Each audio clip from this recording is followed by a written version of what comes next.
दर्शकों का स्वागत है, देशवासियों का स्वागत है, भारतवासियों का स्वागत है।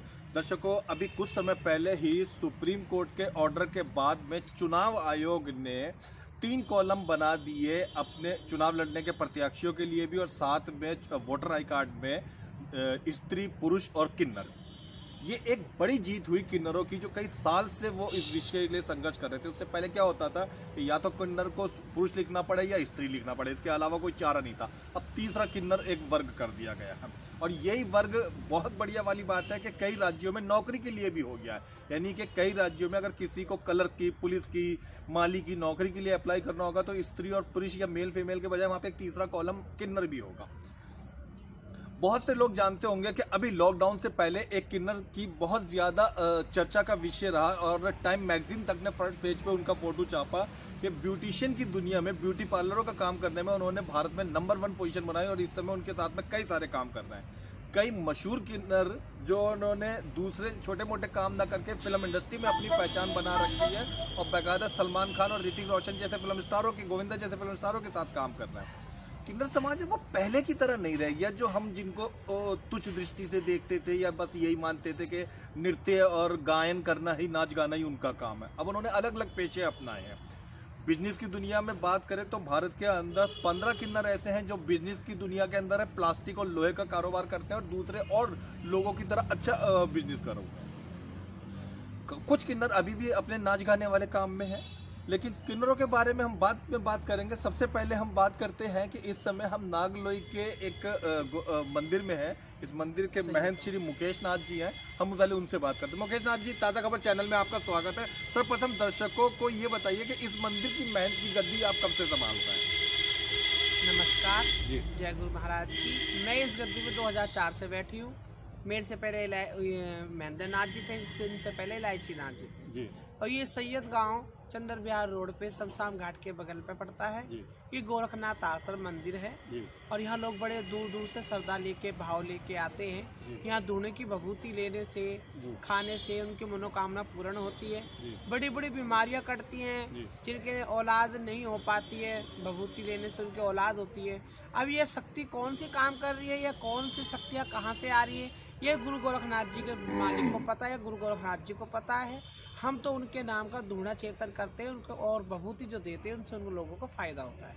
इतनी बात में जय गुरु महाराज। ये दिल्ली के नागलोई क्षेत्र में स्थापित मंदिर है, तो यहाँ आसपास के लोग ही आते हैं या दूर दराज से भी लोग? नहीं जी, यहाँ आसपास के नहीं, यहाँ आसपास से क्या, आसपास के तो सारे ही आते हैं, और पर दूर से, बॉम्बे से, हरियाणा, मद्रास, बंगाल तक के लोग आते हैं।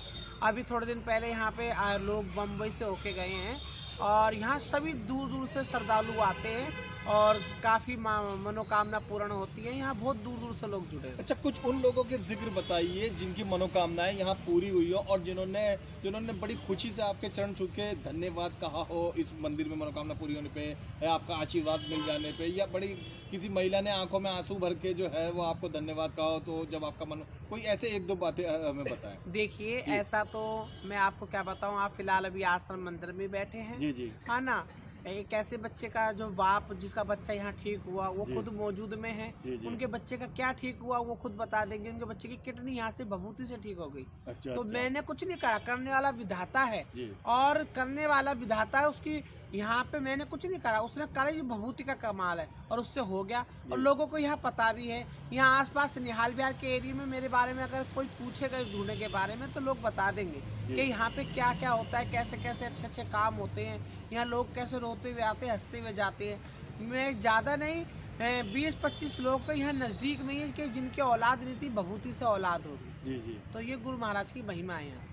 तो आप ये बताइए मुकेश नाथ जी कि ये अलौकिक चमत्कार, ये गुण, ये रूहानी ताकत, ये कहाँ से प्राप्त होती है आपको कि लोग भले चंगे होके जाते हैं, रोते रोते आते हैं? ये गुरु महाराज की कृपा है। मैं तो ध्यान लगाती हूँ, और ध्यान लगाती हूँ, लोगों की श्रद्धा भावना करती हूँ, लोगों को, उस मालिक को रिझाती हूँ। उस मालिक के आगे जब लोगों की मैं फरियाद करती हूँ, तो मुझे थोड़े दिन में ही पता लग जाता है उनके घर में खुशी आई। बहुत अच्छी बात कही आपने। अच्छा, इस समय कोरोना काल चल रहा है भारत के अंदर में, और सरकार सेंट्रल गवर्नमेंट बार बार गाइडलाइन जारी कर रही है मास्क के लिए, सैनिटाइजर वगैरह के लिए, तो यहाँ आए हुए भक्तों को आप क्या निर्देश जारी करती हैं जब वो मंदिर में प्रवेश करते हैं? जब वो आते हैं मैं उनको बोलती हूँ भाई मास्क भी लगाओ और सैनिटाइजर रखा हुआ है वो भी करो, और हमने भी पूरी तरह से हम पूरे आश्रम में सैनिटाइजर भी करवाते हैं, सारे काम करते हैं, क्योंकि कोई बीमारी है, बीमारी से कोई लाड़ता है नहीं, तो बीमारी को बीमारी के तरीके से ही लेते हैं। पर हाँ ये भी है कि मालिक जो करता है वही होता है, इंसान के हाथ में कुछ नहीं। फिर भी आप अपनी तरफ से साफ सफाई हाँ, का मैं पूरा अपनी पूरी प्रबंधन साफ करते हैं? सफाई में अपनी तरफ से पूरा ध्यान रखती हूँ,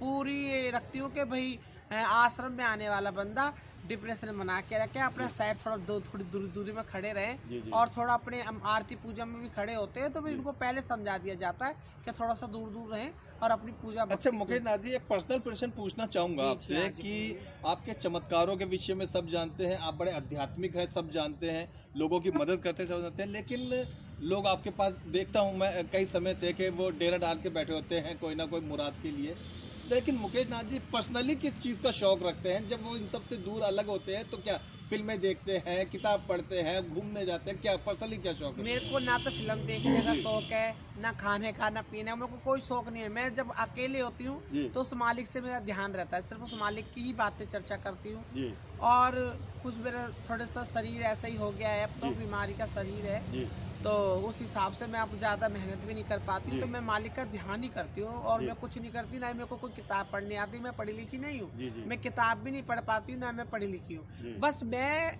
मालिक की जो आराधना है, मालिक से जो विनती है, जो मैं किन्नर हूँ, और जो किन्नरों के बारे में मैंने सुना है, किन्नर एक संत होते हैं, जन्मजात संत होते हैं, तो मैं उस संत की उससे मैं उस मालिक को रिझाती हूँ, वो मेरी बात सुनता है और मैं रिझाती हूँ, और मुझे पता लग जाता है थोड़े दिन में कि जिसके लिए मैंने दुआ मांगी वो पूर्ण हो। अच्छा दर्शकों, आप में से बहुतों को मालूम होगा कि शिव जी को भी अर्धनारीश्वर शब्द से अलंकृत किया जाता है। साथ में किशन जी की बहुत सारी गोपियां जो ना नर थी ना मादा थी, वो किशन जी से बड़ा प्रेम करती थी। साथ में ये भी ज़रूर बहुत से लोगों को मालूम होगा कि महाभारत के युद्ध में एक कुछ खास विरोधियों को मारने के लिए एक किन्नर का बहुत बड़ा योगदान रहा। साथ में ये भी मालूम होगा मुझे भी कि कई सारे दर्शकों को कई जगह पर विष्णु भगवान ने भी स्त्री का रूप करके जो है वो कई कार्यों सदकारियों जो है वो देवताओं के लिए करें। तो ये हम पुराणों से और पुरानी कहानियों से प्राचीन काल से देखते आ रहे हैं कि वहाँ पर कहीं कहीं किन्नर। अच्छा मुकेश नाथ जी, ये पूछना चाहूँगा आजकल की कई सालों से दिल्ली में बस स्टॉपों पे रेड लाइटों पे कुछ किन्नर लोग मौजूद होते हैं, आती जाती कारों मोटरसाइकिलों को ज़बरदस्ती या फिर चेप चाप होके उनसे पैसे की डिमांड करते हैं। ऐसे किन्नरों के विषय में अक्सर अफवाह आती है कि वो ओरिजिनल है या नहीं है, क्या है क्या नहीं है, आप इस विषय में बताएं। देखिए, किन्नर तो सतयुग से ही है जी, और किन्नर तो एक संत है जी, किन्नरों के अंदर एक संत है। किन्नर कहा किसे जाता है? जो शुद्ध होते हैं, जी जी, जो शुद्ध होते हैं वो किन्नर होते हैं। जी, और क्या है, लेकिन हमारे कुछ ऐसे लोग, हमारी ढिलाई की वजह से, किन्नरों की ढिलाई की वजह से, कुछ व्यापारी किन्नर जो मर्द होते हैं, मर्द होने के बाद भी ये किन्नर का रूप धारण करके लाइटों पे, बत्तियों पे रातों को खड़े होना, गंदी बातें करना, इन्होंने किन्नरों को बदनाम कर दिया है। मैं तो उस चीज़ से भी खिलाफ रहती हूँ कि गरीब आदमी के घर जाकर इतनी मोटी मोटी जो बधाइयाँ लेते हैं वो नहीं लेनी चाहिए। मतलब गरीब आदमी को गरीब आदमी की तरह हैंडल करना चाहिए, और जिसके पास देने के लिए जगह है उसकी तो कोई बात ही नहीं है, वो तो चाहे लाखों रहे, लेकिन गरीब आदमी को दुखी ना कर जो ये बने हुए किन्नर है या कोई किन्नर है, जो असली किन्नर हैं, जो माँ शक्ति के से विराजमान हैं, जो माँ शक्ति पीठ की शक्ति को चला रहे हैं, किन्नर समाज के लोग, हमारी चारों चटाइयों के जो किन्नर हैं, मैं उनसे भी आवेदन करना चाहती हूँ कि हमारे जो किन्नर समाज के लोग बीच में जो गलत किन्नर हैं उनको रोका जाए, नहीं तो आने वाले समय के अंदर जो सही किन्नर है वो भी बदनाम हो जाएंगे, जो संत किन्नर है वो भी बदनाम हो जाएंगे, जो किन्नर अच्छे कर्म को कर रहे हैं। हमारे जो किन्नर समाज के लोग हैं, समाज के लिए बहुत अच्छा अच्छा काम करते हैं, बहुत अच्छा अच्छा गरीब लड़कियों की शादी करते हैं, गरीबों का साथ देते हैं, अच्छाई बुराइयों को बकसते हैं।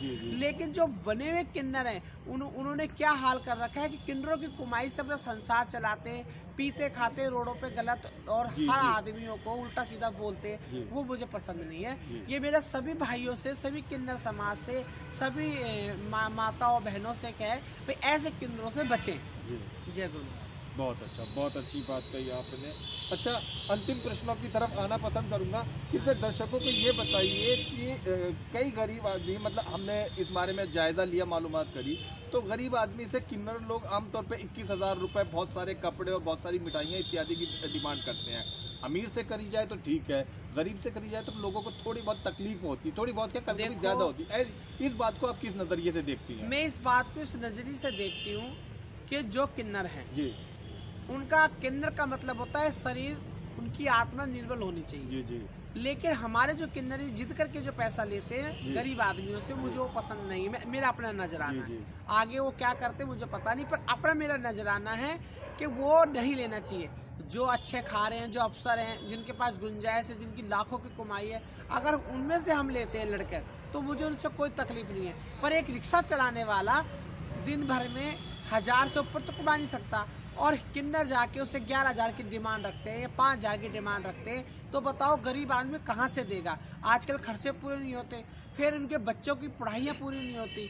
तो मेरा कहने का फर्ज ये है कि किन्नरों को समझा दिया जाए कि गरीब आदमी से 2100-3100 से ज़्यादा ना लिया जाए। इस बात से मैं भी मौजूद हूँ। मैं भी कहने का मतलब है कि जिस तरीके से बैटरी रिक्शा के किराए का समाज ने एक तरीके से फिक्स करा हुआ है, मंदिर में चढ़ावे का फिक्स करा, तो आप ये कहना चाहती हैं कि गरीब आदमी से भी एक तरीके से फिक्स किया जाए सामाजिक रूप से? हाँ जी, हाँ जी, मैं चाहती हूँ कि गरीब आदमी से भी। मैं निहाल बिहार की किन्नर हूँ, मैं निहाल बिहार मेरा इलाका है। जी, जी, मैं बॉम्बे वाली आशा की चेला हूँ। ये निहाल बिहार मेरा इलाका है, मैं इसकी मालक हूँ निहाल बिहार।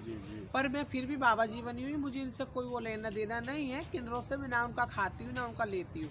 पर मैं ये कहना चाहती हूँ, किन्नर जो गरीब आदमियों को सताते हैं, ये मेरी नज़र में गलत है।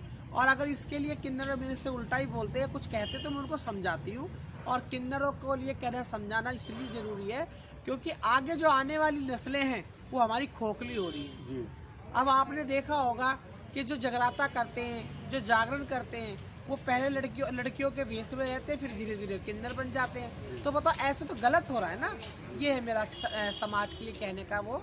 और मैं ये कहना चाहती हूँ, जो किन्नर हैं वो किन्नर रहें और अपने समाज में अच्छा काम करें। जैसे हमारे बड़े बूढ़े किन्नर करते आए हैं कि हमारी जो बड़ी बूढ़ी माइयाँ थी वो गरीब लड़कियों की शादी कराया करती थी, है ना। हमारे जो हम कुमा के लाते हैं, जिसको हम गल्ला बोलते हैं, गले में से हम नवाज निकालते हैं। नवाज में से क्या होता था कि जैसे जो गरीब बच्चे होते थे उनके यहाँ खाने के लिए जाता था, मस्जिदों में जाता था, मंदिरों में जाता था। अच्छा, मैं ये प्रश्न काफी देर से पूछने को उत्सुक हूँ कि आप महंत हैं, स्वामी हैं, आध्यात्मिक गुरु हैं, तो करते हैं और मंदिर में संचालन भी करते हैं आप इस मंदिर का, तो आप इस मंदिर के द्वारा समाज सेवा के कौन कौन से कार्य करते हैं? मैं समाज सेवा के कार्य ये करती हूँ, जो गरीब लड़कियां हैं उनके घर में अगर पैसा धेले की शादी में कोई कमी होती है तो मैं समाज से हाथ जोड़ के उनको इकट्ठा करवाती हूँ। दूसरा, जैसे कोई बीमार है, उससे इलाज नहीं होता है या इलाज के लिए उसके पास पैसे नहीं हैं, जो मेरे साथ जुड़े हुए लोग हैं, मैं उनसे कहती हूँ भाई इनका सहारा दो, उनका सहारा करवाती हूँ। और कोई बहुत सारे काम ऐसे हैं जिनके अच्छे बुरे काम में मुझे बुलाते हैं, फैसले में भी बुलाते हैं, मुझे बहुत लोग बुलाते हैं। मैं निहाल बिहार की वासी हूँ, मुझे निहाल बिहार के बहुत लोग बुलाते हैं, पंचायत बना लेते हैं, मीटिंग करते हैं, तो उसमें बुलाते हैं। कोई गरीब आदमी होता है जिनको समझाया जाता है या कोई गलत करता है उसको समझा तो मान लेते हैं। ये मैं सामाजिक के कार्य ऐसे करती हूँ और जितना मेरे से बन पाता है उतना मैं अपना अच्छा दान पुण्य जो मेरे से होता है वो मैं करती हूँ।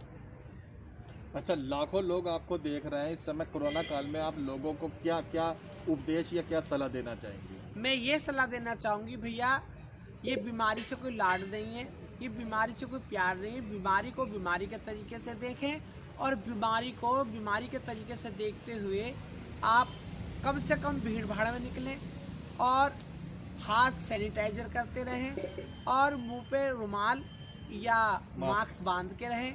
और भाई जितना बचा जाए उतना बचे, क्योंकि सांस होगा तो आस होगी, जब सांस ही नहीं होगा तो आस नहीं होगी। तो मेरा तो सभी माता बहनों से, भाइयों से, बच्चों से ये निवेदन है, मेरे हाथ जोड़ के विनती कि मेरे भाइयों, मेरी बहनों, मेरे बच्चों, आप अपने आप का बचाव करें और ये जो बीमारी है ये मालिक से दुआ करें कि बीमारी जल्दी से जल्दी खत्म हो जाए। जय गुरु महाराज। आपने ताज़ा खबर चैनल को समय दिया, इसके लिए बहुत बहुत धन्यवाद। दर्शकों, आगे भी हम आपको इसी प्रकार के आध्यात्मिक और धार्मिक कार्यक्रम दिखाते रहेंगे। आपके आसपास में भी अगर किसी मंदिर में कोई अच्छी और समाज सेवी गतिविधि हो रही हो तो नीचे लिखे हुए नंबर पर ज़रूर बताएं। देखते रहिए, दिखाते रहिए ताज़ा खबर। धन्यवाद।